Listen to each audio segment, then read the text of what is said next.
Hello there, this is Smith Welding and Restoration. I am your host, Adam Niffen. Stick around, see what's in the garage this week.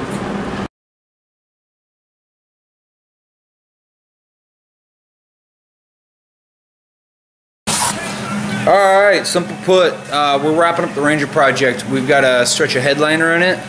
I'll make a separate video about that. I've never done a headliner before, so it should be really interesting. What was it, Raz de Metal? I know I butchered that wrong. The feller with the Firebird. I will be watching his videos before I do this. If you haven't watched this guy, he's restoring an old Firebird, and it's the ground up story of this restoration for this guy. So I'm gonna poke here at Jeremy and kind of let him tell you what he's gone through for the last week with wet sanding and polishing and shit. Alright, this is Jeremy. Everybody say hi. Ooh. Ooh. Yeah, ooh. It went all foggy. He didn't like you. No, I don't. Alright, so you kind of been the man on this. I haven't really done that much. So where are you at now? And what did you do to get to that finish? Well, so far I have wet sanded it for 1500, 2000. I went over it with cutting glaze and a red pad. Then I went over it with a cutting glaze and a yellow pad. And I think I may need one more with just a machine polish and a black pad. And I think it's going to be about a mirror. There we go. Let's get up on this and take a look. This is where he's just gotten done with. There you go, folks. I'm not convinced we're going to have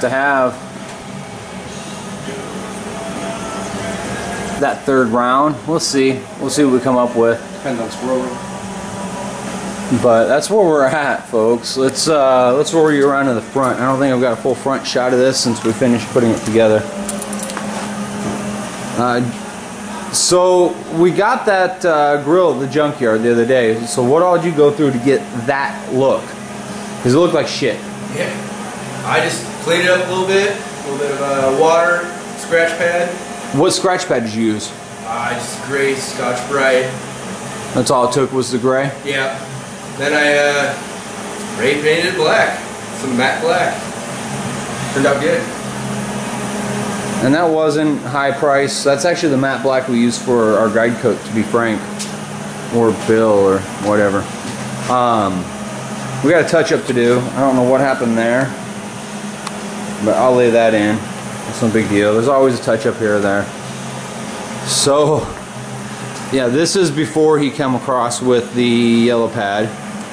You see the reflections in it still. That's where we're at, folks.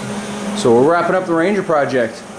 We'll get it out in indirect sunlight so you can see all the metallics. Till then, folks. Afternoon, folks. A little side trek for y'all. Let me see. We got the Ranger out. Interior needs detailed. We need the headliner. Motorcycles finishes. It can get finished right now till parts are TIG welded where they belong. So I'm taking the time to build some new shop fixtures. Jeremy took the time to clean up my mess. So what we got going on is we got the little Planisher over here just chilling out. I was clamping it to the beat-em table, which we moved actually 90 degrees out of scrap I got laying around. This is the base. This will be the upright. And we'll put the Planisher on that. So that's kind of where we're at. What I did is I'm using 2x2 tubing. 1/8 inch wall 2x2 tubing. This gap I use a piece of actually just 1x2 when I built it. I squared up both of these when I tacked them into place. Anytime you have a weldment like this, you want to get it laid out and tacked together, fit everything like that tube down inside of there in this case, make sure it all works. I may actually weld more metal into this base for weight purposes, but this is the basic structure. I got these squared up how I wanted them. Now this one's squared up how I wanted it. Got that in there. Then I squared this one up. From there you butt it up against there. There you go. Basic, straightforward, simple. You could drill holes in this and put bolts. It's just enough. You put like a self-tapping screw with like a rubber grommet to keep it from rattling around the floor. I may actually take and weld pads or something. I won't do it today.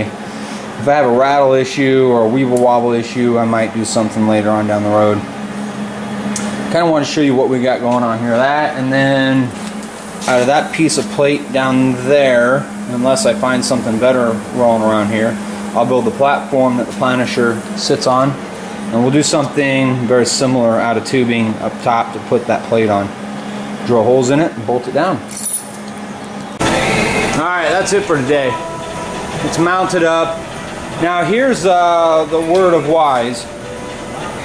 There's no pegs down there. You want a peg on each corner, 4 pegs. Even if it's just a bolt you weld or a nut you weld. This is why. It's trying to lay flat on all that surface. We just want 4 points for it to sit on. That's our issue there, but it works, it functions. Does what it's supposed to.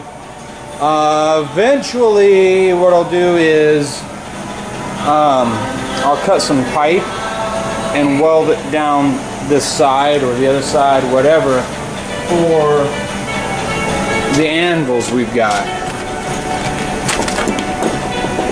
And I'd like to eventually make some more and buy some more. We'll see.